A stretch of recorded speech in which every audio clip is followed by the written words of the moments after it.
Hey there. Before we dim the lights and slip into the quiet streets of ancient Rome, let me ask you something. When you picture a Roman prostitute, what do you see? Marble columns and silk sheets? A glamorous courtesan whispering in a senator's ear? Or a tired figure leaning in the shadows, breathing in the smell of stale wine and fish guts, waiting for the next set of footsteps to stop?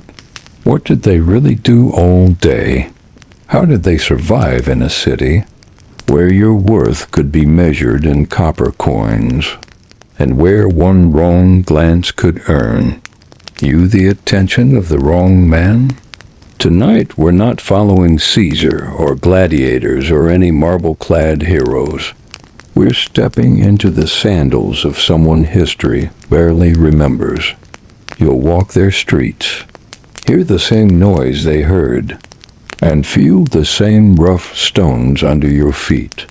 This is a cozy history mystery, the kind that's stripped of Hollywood polish, where life smells of wet laundry and old bread, and where the human story is in the cracks, not the statues. So find a comfortable spot. If you're new to the channel and enjoy these journeys into the strange and forgotten, we'd be delighted if you'd like and subscribe. It helps us bring you more cozy moments from history. Let your shoulders drop.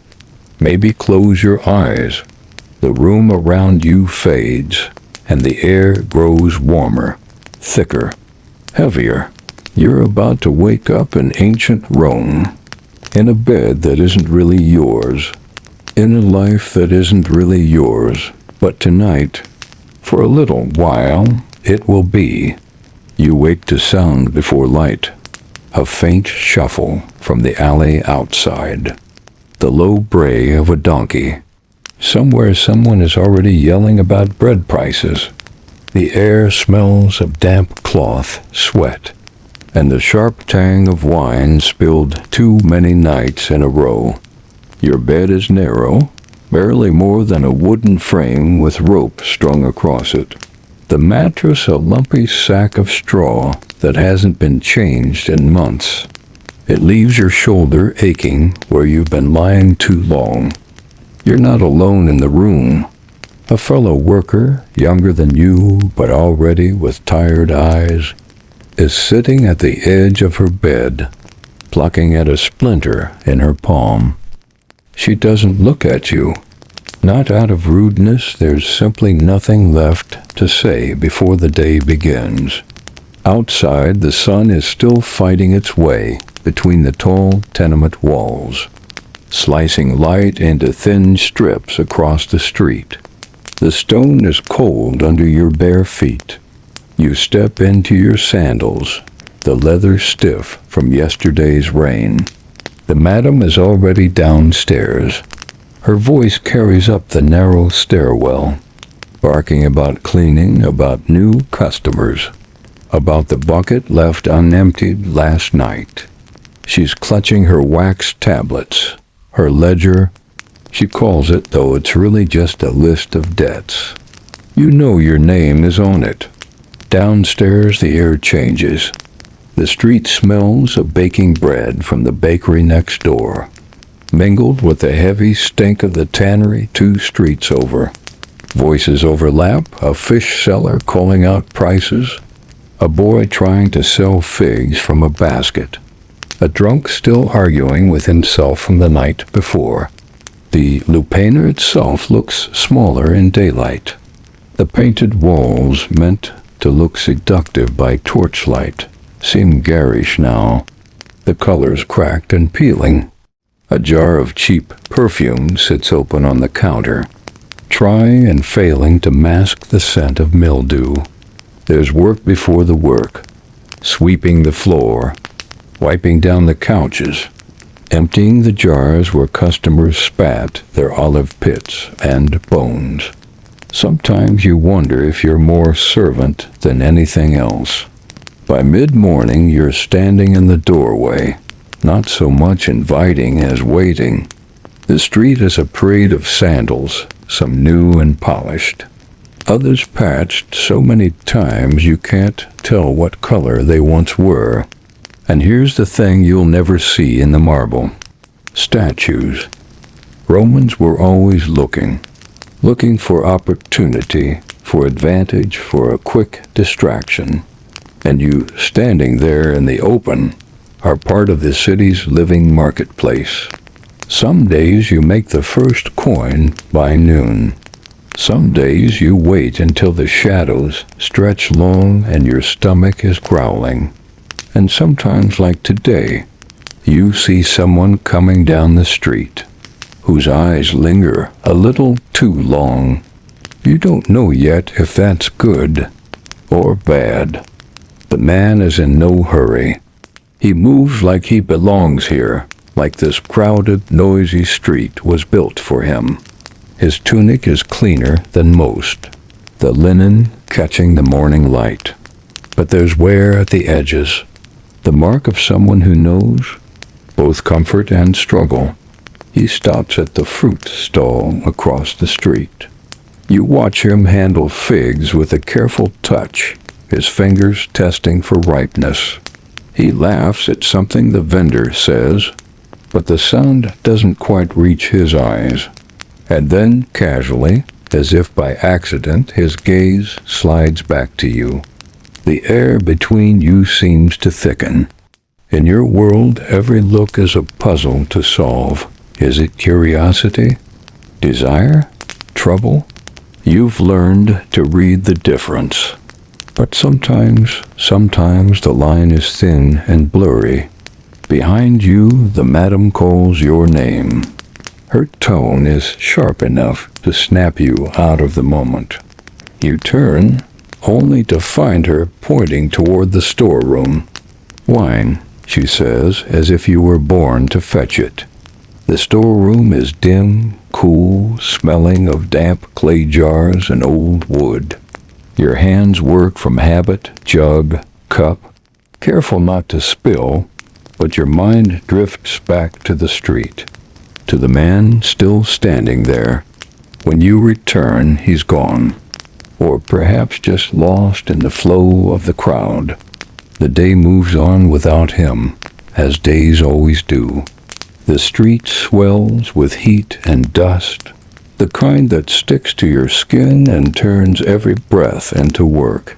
Customers come, haggle, go.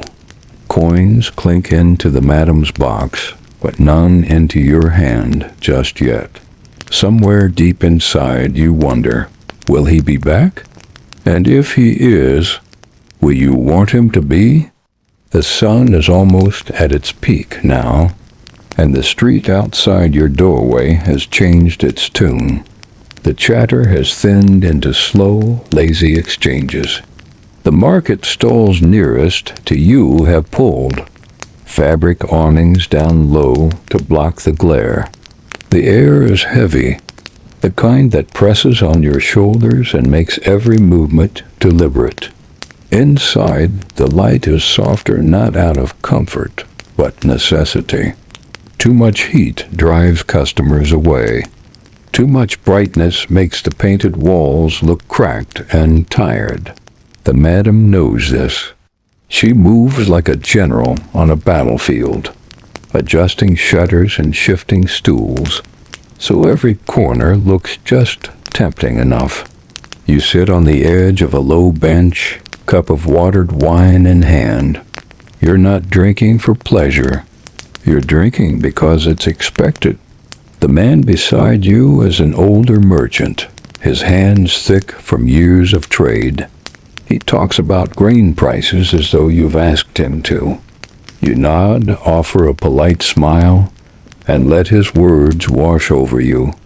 In truth, this is half your job, not the act itself, but the weaving of small talk into the hours, the way a fisherman plays out the line before reeling it in. And still, your mind wanders. The morning's visitor lingers in your thoughts like a half-remembered dream. You tell yourself it's nothing, just another face in a sea of faces. But some part of you knows that in this city, Nothing is ever just chance. A sound from outside pulls you to the doorway. A street musician has appeared, his lyre sending a slow, winding melody into the air. It draws a few people to linger, their feet tapping lightly against the stones. Even the soldiers passing through seem to soften, if only for a heartbeat. In moments like this, you're reminded the Lupanar isn't just a place of transaction. It's a web of lives, crossing and recrossing in patterns too complex to see all at once. You're part of that pattern, caught between the hours, holding pieces of other people's stories alongside your own. And maybe, just maybe, that's why you stay. Not for the coins, not for the wine, but for the fragments of connection that slip in through the cracks, unexpected and fleeting, like a breeze on the hottest day of the year. So here you are, the day winding to a close, the air cooling just enough to carry the smell of cooking oil and bread through the narrow streets. In the Lupanar, the shutters are half closed. A lamp burns low, its flame dancing in the draft. If you were to believe the stories told centuries later, you might picture Roman prostitutes living in a haze of perfume and silk, lounging in luxury between exotic lovers. But the truth is quieter, heavier, more human. The hours were long, the conditions often harsh, and survival depended as much on patience and small kindnesses as on anything else. And yet there was resilience here. The women, and sometimes men, who worked in these cramped rooms found ways to laugh, to barter favors, to protect one another in small, hidden ways. The madams kept careful ledgers. The cleaners knew every corner's secrets, and the musicians who drifted in and out carried bits of news like traveling birds. It wasn't glamorous, but it was real, and maybe that's the point. History isn't built on the fireworks of myth, but on the steady, unremarkable moments lived by ordinary people. Those moments, stitched together, made the fabric of an empire. You leaned back, letting the day's images fade the cool stone under your feet. The sound of sandals in the street. The measured hum of voices behind closed doors. This world is far from ours in time, yet strangely familiar in feeling. People here wanted the same small things we still want now: safety, connection, and a bit of warmth in the long hours between sunrise and sleep. And as you drift into your own night, you might carry with you the understanding that even in the most unlikely corners of history, there's a quiet dignity worth remembering. So close your eyes. Let the city's noise soften into a distant murmur. The day is done. You've walked the stones, shared the air, and just for a while lived another life.